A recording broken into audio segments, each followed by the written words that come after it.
இன்றைய நற்செய்தி மத்தேயு எழுதிய தூய நற்செய்தியிலிருந்து வாசகம். ஆண்டவரே, மாட்சி உமக்கே. அதிகாரம் 12, இறை வார்த்தைகள் 1 முதல் 8 முடிய. அன்று ஓர் ஓய்வு நாள். இயேசு வயல்வெளியே சென்று கொண்டிருந்தார். பசியாயிருந்ததால் அவருடைய சீடர் கதிர்களை கொய்து தின்னத் தொடங்கினர். பரிசேயர்கள் இதை பார்த்து இயேசுவிடம், பாரும், ஓய்வு நாளில் செய்யக்கூடாததை உம் சீடர்கள் செய்கிறார்கள் என்றார்கள். அவரோ அவர்களிடம், தாமும் தம்முடன் இருந்தவர்களும் பசியாயிருந்தபோது தாவீது என்ன செய்தார் என்பதை நீங்கள் வாசித்தது இல்லையா? இறை இல்லத்திற்குள் சென்று அவரும் அவரோடு இருந்தவர்களும் அர்ப்பண அப்பங்களை உண்டார்கள். குருக்கள் மட்டுமே உண்ணக்கூடிய அப்பங்களை அவர்கள் உண்டது தவறல்லவா? மேலும் ஓய்வு நாள்களில் குருக்கள் கோவிலில் பணியாற்றுவது ஓய்வு நாளை மீறும் குற்றமாகாது என நீங்கள் திருச்சட்டத்தில் வாசித்ததில்லையா? ஆனால் கோவிலை விட பெரியவர் இங்கே இருக்கிறார் என நான் உங்களுக்கு சொல்கிறேன். பலியை அல்ல, இரக்கத்தையே விரும்புகிறேன் என்பதன் கருத்தை நீங்கள் அறிந்திருந்தால் குற்றமற்ற இவர்களை கண்டனம் செய்திருக்க மாட்டீர்கள். ஆம், ஓய்வு நாளும் மானிட மகனுக்கு கட்டுப்பட்டதே என்றார். ஆண்டவரின் அருள்வாக்கு. கிறிஸ்துவே, உமக்கு புகழ். ஆண்டவர் இயேசுவில் அன்பார்ந்த சகோதர சகோதரிகளே, உங்கள் அனைவரையும் உயிர்த்த நம் ஆண்டவர் இயேசு கிறிஸ்துவின் பெயரிலே அன்போடு வாழ்த்துகிறேன். உங்கள் அனைவருக்காகவும் நான் திருப்பலி ஒப்பு கொடுத்து சிறப்பாக ஜெபம் செய்கிறேன். இன்றைய நாளிலே நம் ஆண்டவர் இயேசு கிறிஸ்து சொல்லுகிறார், பலியை அல்ல, இரக்கத்தையே விரும்புகிறேன். ஆம், நம் ஆண்டவர் இயேசு கிறிஸ்து நாம் ஒவ்வொருவரும் இரக்கமுள்ளவர்களாக, அன்புள்ளம் கொண்டவராக, பரிவுள்ளம் கொண்டவராக இருக்க அழைக்கின்றார். அதற்காகத்தான் நாம் வழிபாடுகளில் கலந்து கொள்கிறோம். அதற்காகத்தான் நாம் ஜெபம் செய்கிறோம். ஆனால் பல நேரங்களிலே நல்ல சமாரியன் ஓமையிலே வாசிப்பது போல அந்த குருவும் லேவியும் எப்படி அடிபட்டு கிடந்த மனிதனை கண்டுகொள்ளாமல் தங்களுடைய கடமையே மேலானது என்று சொல்லி அதை செய்வதற்காக சென்றார்களோ, அதுபோல நாம் வெற்று சடங்காக பல நேரங்களில் பல காரியங்களை நாம் செய்து கொண்டிருக்கிறோம்.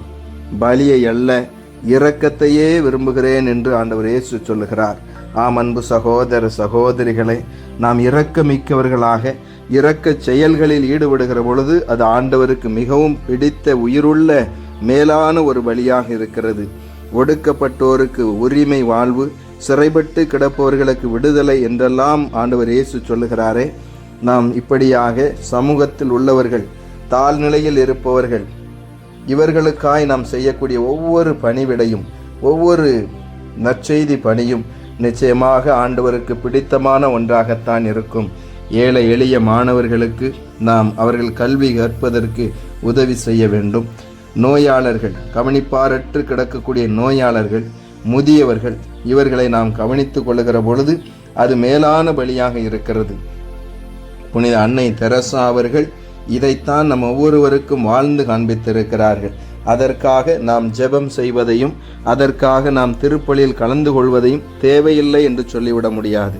அவைகள் நமக்கு அடித்தளமாக இருக்கின்றன, நமக்கு ஆற்றலை, வலிமையை கொடுக்கக்கூடியவைகளாய் இருக்கின்றன.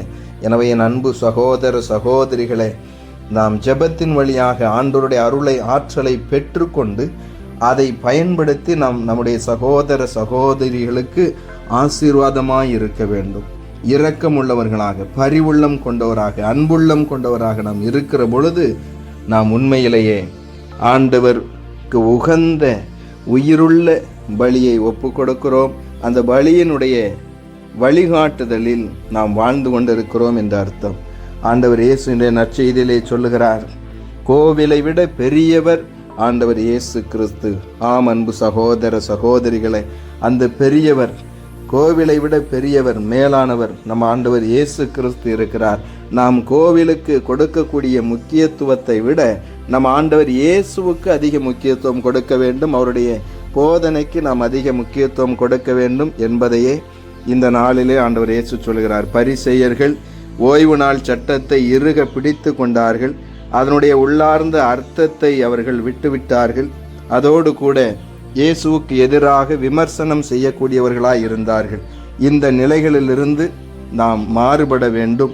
சட்டம் என்பது மனிதர்களுக்காகத்தான், மனிதர்கள் சட்டத்திற்காக இல்லை என்பதை நாம் உணர்ந்து அந்த சட்டத்தினுடைய உள்ளார்ந்த அர்த்தத்தை புரிந்து நாம் கடைபிடிக்க வேண்டும்.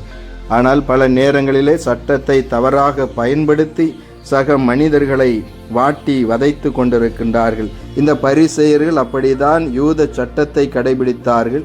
எனவேதான் ஆண்டவர் இயேசு அந்த ஓய்வு நாள் சட்டத்தை குறித்து கண்டிக்கின்றார், அவருடைய தவறான புரிதலை கண்டிக்கின்றார். என் அன்பு சகோதர சகோதரிகளே, நம்முடைய வழிபாடு வாழ்வாக்கப்பட வேண்டும், நம்முடைய பக்தி முயற்சிகள் வாழ்வாக்கப்பட வேண்டும். வழிபாட்டில் கலந்து கொண்டு ஜெபிக்கிறேன் என்று சொல்லிக்கொண்டு ஆண்டவரே ஆண்டவரே என கூப்பிடுவோரெல்லாம் விண்ணரசில் நுழைய முடியாது. மாறாக அவருடைய திருவுளத்தின்படி, தந்தையினுடைய திருவுளத்தின்படி நாம் வாழுகிற பொழுது மட்டுமே விண்ணரசில் நுழைய முடியும். எனவே நாம் செய்யக்கூடிய ஒவ்வொரு பக்தி முயற்சியும் நம்மை இன்னும் கொஞ்சம் அன்பு நிறைந்தவர்களாக, இரக்கமுள்ளவர்களாக மாற்ற வேண்டும். அதற்கு மிகச்சிறந்த உதாரணம் நம்ம ஆண்டவர் இயேசு சொன்ன நல்ல சமாரியர் உதாரணம்.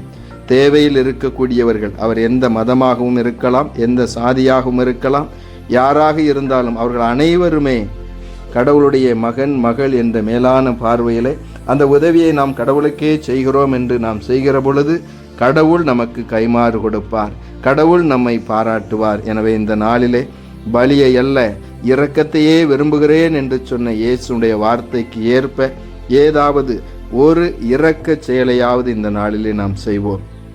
சிறு சிறு காரியங்களிலே நம்முடைய புன்னகையின் வழியாக, நற்சொற்களின் வழியாக, நம்முடைய வழிகாட்டுதலின் வழி, நம்முடைய திறமைகளை மற்றவர்களுக்கு பயன்படுத்துவதன் வழியாக ஏதோ ஒரு விதத்திலே ஒரு நற்செயலை, ஒரு இரக்க மிகுந்த செயலை செய்வோம்.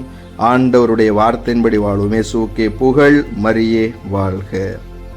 மன்றாடுவோமாக. பலியை அல்ல இரக்கத்தையே விரும்புகிறேன் என்று சொன்ன ஆண்டவரே இயேசுவே, உம்மை போற்றி புகழ்ந்து உம்மை ஆராதிக்கிறோம், உமக்கு நன்றி செலுத்துகிறோம். இந்த புதிய நாளை தந்ததற்காக நன்றி. இந்த நாளிலும் நீரே எங்கள் மத்தியில் பிரசன்னமாயிருந்து எங்கள் ஒவ்வொருவரையும் வழி நடத்துவீராக. இன்று தங்களுடைய திருமண நாளை, பிறந்த நாளை கொண்டாடக்கூடிய பிள்ளைகளையும் இன்னுமாக எங்களிடத்தில் ஜெப உதவி கேட்டு இருப்பவர்களையும் நீரே ஆசீர்வதிப்பீராக. ஆண்டவரே, இன்று இறை வார்த்தையில் கேட்டது போல நாங்கள் இரக்க மிகுந்தவர்களாக, அன்பும் பரிவும் கொண்டவர்களாக இருக்க இந்த நாளிலே ஆசீர்வதியும். இன்னும் இந்த நாளிலும் நோயாளர் ஒவ்வொருவரையும் ஒப்புக் கொடுக்கிறோம். நீரே அவர்களை தொட்டு குணப்படுத்துவீராக. கடன் பிரச்சனைகளிலிருந்தும் குடிபோதை அடிமைத்தனங்களிலிருந்தும் உடைய பிள்ளைகளுக்கு நீர் விடுதலையை தாரும். படித்து கொண்டிருக்கக்கூடிய பிள்ளைகளை எல்லாம் அறிவிலும் கல்வியிலும் ஒழுக்கத்திலும் சிறந்து வளர்த்தெடுப்பீராக. இதோ இந்த நாளிலும் திருமண காரியங்களுக்காகவும், குழந்தை செல்வத்திற்காகவும், வேலை வாய்ப்பிற்காகவும் ஜெபித்துக் கொண்டிருக்கக்கூடிய ஒவ்வொருடைய உள்ளத்தின் விருப்பங்களையும் நீர் நிறைவேற்றி கொடுப்பீராக.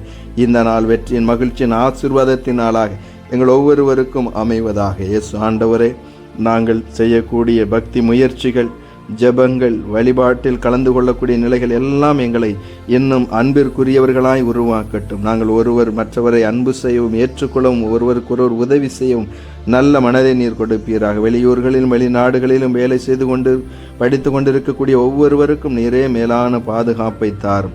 நிலம், வீடு வாங்க கட்ட முயற்சி செய்து கொண்டிருக்கக்கூடிய பிள்ளைகளுடைய முயற்சிகளை எல்லாம் ஆசீர்வதியும். இதோ உத்தரிக்க நிலையில் இருக்கக்கூடிய ஆன்மாக்களுக்கு நித்திய இளைப்பாறுதலை உடைய விண்ணக பேரின்ப வீட்டிலே இடம் கொடுத்து சேர்த்து கொள்வீராக. இந்த நாளிலும் நீரே உடைய பிரசன்னத்தினால் எங்களை பாதுகாத்தருளும். எங்களோடு கூட இருந்து எங்கள் ஒவ்வொருவரையும் கரம் பிடித்து வழி நடத்த வேண்டுமென்று எங்கள் ஆண்டவராகிய அதை இயேசு கிறிஸ்து வழியாக தந்தையை நோக்கி நம்பிக்கையோடு ஒப்பு கொடுத்து மன்றாடுகிறோம். ஆமேன். இறைவனுடைய எல்லா புனிதர்களை எங்களுக்காக வேண்டிக் கொள்ளுங்கள். அனைத்து காவல் தூதர்களை எங்களுக்காக வேண்டிக் கொள்ளுங்கள். எல்லாம் உள்ள இறைவன் தந்தை, மகன், தூய ஆவியானவர் உங்கள் ஒவ்வொருவரையும் ஆசீர்வதிப்பாராக. ஆமேன்.